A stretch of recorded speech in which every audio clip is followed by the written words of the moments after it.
Hi, I'm Henry, aka Henners. I'm a singer-songwriter, producer, classical musician, and massive Eurovision fan, and I'm reacting to the Eurovision 2026 entries as they're announced and released.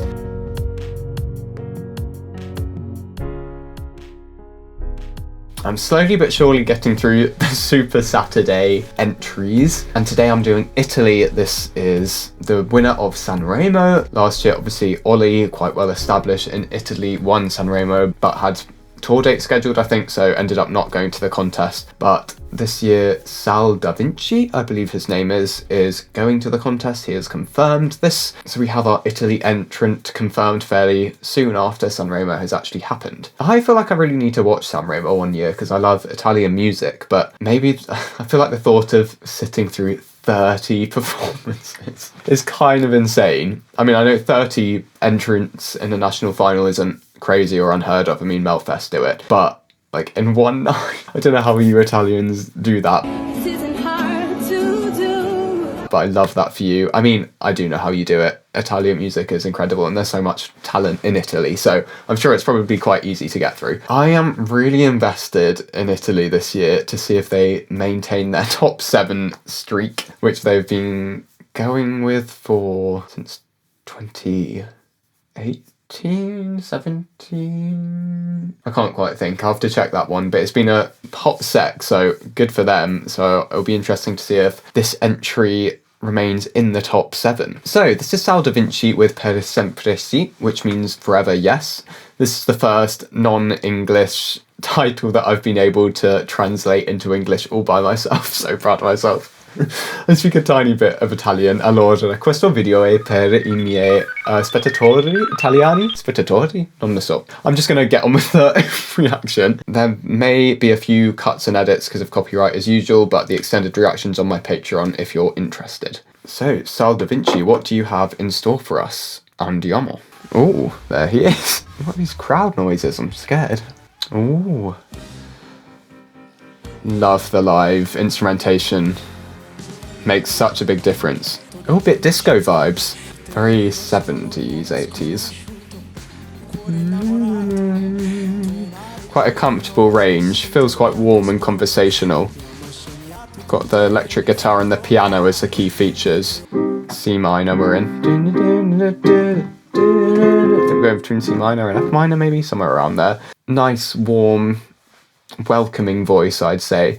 I think he's making use of the allowance in Sanremo of auto-tune on the microphone, it sounds like. But sounds like a solid vocalist. He wouldn't sound that good, auto-tune or not, if he wasn't really a talented singer. Look at these kind of LEDs that almost look like they've been painted in quite an impressionist style. Nice to hear the crowd joining in. To the G. Nice engagement with the camera. To the B flat. Wow, very talented vocalist. I love this. Feels timeless, nostalgic, somewhat disco-esque. Feels like something that the crowd can kind of feel and enjoy together, which is always really nice. So yeah, it does have that kind of nostalgic feel without feeling too outdated, I think, which is something that I think a lot of people really often appreciate about Italian music. It can feel, I mean, the thought of like a 90s ballad, to me, usually I feel like would feel so draining at the thought of even just like having to listen to it. But I don't know, with Italian music, I don't know what it is about it. Because it's not even necessarily modernized in a way. So if it's just the language. Obviously, Sanremo doesn't tend to have, like, full staging yet. I love these orchestral stabs there. Boom, boom. Love that. I can see how this one, it feels, like I said earlier, feels very, it has a really communal feel, like the sort of song that you'd kind of sing in the, or like shout sing in the streets with a crowd late at night kind of thing.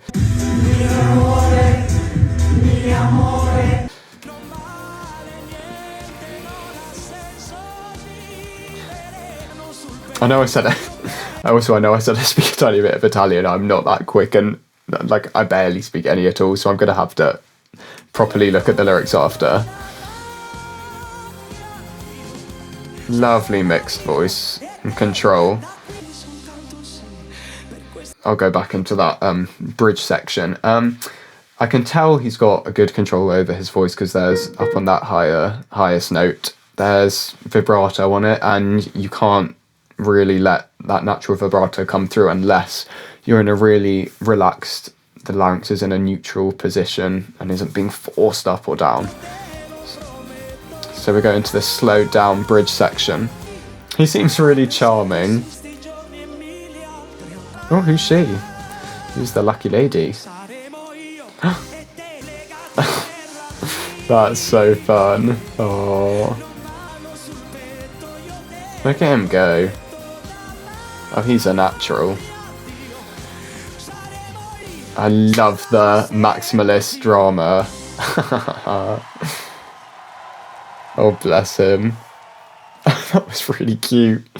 Yeah, I love the maximalist kind of drama of the orchestral accompaniment, the stabs, the kind of dramatic, yeah, kind of cinematic ballad kind of vibe. So looking at the lyrics, I'm getting the vibe it was about, well, it's called Forever Yes, so about his one true love that he's spending forever with. It's the kind of vibe I got. It all began right from the start, when I was just a stranger to you. Then I became a king with a heart in love. Oh, and you, a queen now dressed in white as a bride. Oh, that's sweet. Because a love is not a love for life if it hasn't faced the steepest climb. Oh, that's cute. I love the concept of him like almost feeling like a nobody until he met the love of his life and he felt like a king. And the music will begin, and here I will wait for you, the greatest day I will give for you. It will be you and me forever, bound for life, because without you, nothing is worth anything. Oh, that's lovely. I know, well, the future is a great unknown. With you, it will not frighten me. Yeah, just classic ode to someone that you really love and you're spending your life with. Very sweet. He's obviously a very well, I assume he's a well-established artist in Italy and is probably quite a prominent musical figure. So please fill me in on all the details of his background. Did he have any big hit singles back in the day? That's the kind of vibe he's giving me. So obviously Italy are part of the big four and are an automatic qualifier, so no qualification needed for them. Like I said, this top 7 streak is extremely impressive, and do I think it will keep that up? Yeah, I don't know for sure. It's not like an obvious, I don't know. Yeah, to be honest, yeah, I think it very likely will. I think this will get a great televote score because, yes, it's sort of, not ballad, like, leans in heavily to the more jury musical side of things, but it's so heartwarming and wholesome. And, like, I mean, instantly, the first thing I said was he seems really warm and welcoming. So I think it's really engaging for the crowd, and I think the televote audience will love this. Obviously, great vocalist, really cool, nostalgic instrumentation that the jury will love. So yeah, I think this is a very good chance of maintaining that top 7 streak. Yeah, I absolutely love it. I can't wait to listen properly. Okay, so there he is up in the corner with his ring. For composition and originality, I'll give this a 7 out of 10. Lyrically, simple but very sweet. And classic chord choices that are simple but work well and are very commonly used for good reason, I think. Really like the orchestral instrumentation and the stabs, the orchestral stabs to move between the chords, like the guitar and piano kind of complementing each other. Vocal capacity of artist, I had to give it a 10. His technique is, like, I mean, he's an Italian singer. The world of classical, healthy, sustainable vocal technique, all kind of in the Western world anyway, all kind of originated, a lot of it anyway, from Italy and Italian vocal practitioners. So it's no surprise to me that he's probably had a lot of vocal training and has that kind of sort of contemporary twist on the bel canto technique that you hear in classical music. Performance on stage 8, obviously very charismatic and warming, like I said, but I don't think Sanremo have like full out staging like a lot of other national finals like UMK, for example. So I don't think we'll see the full package until we get to Vienna. I don't think any staging can really let it down because this was like gripping enough on its own. So I don't think it's going to need a whole load of staging to really sell it because he's such a good salesman for the song. Overall impression, a 9 out of 10. Really excited to listen again. Maybe I'll have to learn some of it and do a cover. It's kind of inspiring me. Total of 34 out of 40, which is great. Well done, Italy. So what do you think of Italy's choice for Eurovision this year? Please let me know in the comments, and like I said, I'd love to know more about him as an artist, so fill me in on all the details. If you did enjoy this video and want to see more of my reactions, they are all up on my YouTube channel in a playlist. And if you really loved it and want to support me further and keep my motivation to maintain the channel, then you can support me on Buy Me a Coffee. You can follow me on my socials, Henry Laux and Henry Laux Music, and you can stream my music too and pre-save my new song Chamomile that's coming out on the 12th of March. Lots of love. I'll see you in another video very soon. Goodbye.